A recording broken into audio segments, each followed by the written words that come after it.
Hello there, this is gothatfunk, Geerup. It's nice to meet you.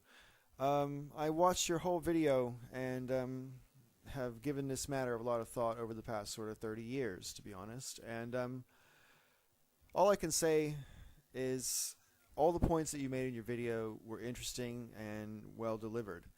I don't agree that they outweigh the other side of the argument. It's quite simple, really.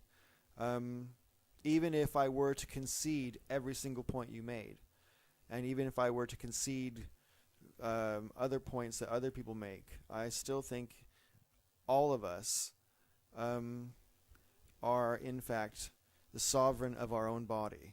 You ask where rights come from. To me, that's it right there. If you follow the idea that you are the sovereign of your own body, certain other rights therefore accrue. It just naturally accrues. It follows on. I have whatever rights I am willing to extend to my fellow man. And I have no right to any activity I would not be willing to extend to my fellow man. That's what rights are.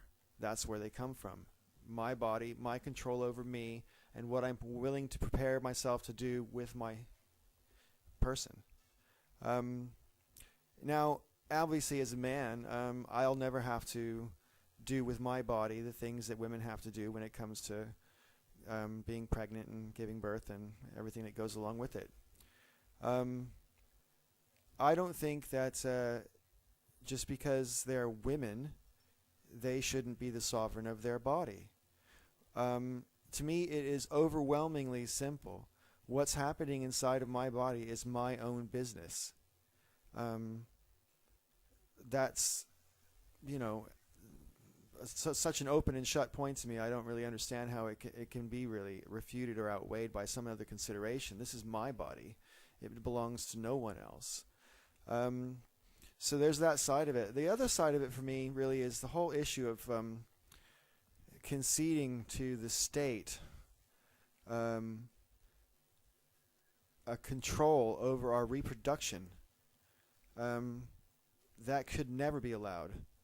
It's very, very simple. If we're willing to let the state control our reproduction, we are not free beings. And I could, I suppose, elaborate, but I think those are the main points I wanted to make. And I'm going to keep it nice and short because this issue does cause a little bit of ire, and no doubt just for posting this in such a well-viewed forum, I'm going to take a lot of heat for it. I'm pro-choice for the simple fact that I believe people are the sovereign of their own body.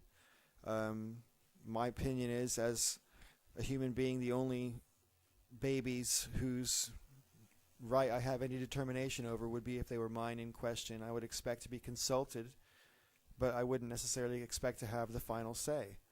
And I'm quite positive that if a woman was pregnant with a child of mine, even if I was 70, I would hope that she would want to have the child. But again, it's not up to me totally. If I was asked, that's what I would say. But that's just me. And there are 6 billion other people in the world whose opinions of their own bodies and their own ideas about life are just as valid as mine. And I can't presume to speak for them. And I don't think you should either. This has Got That Funk. May all your ups and downs be ups.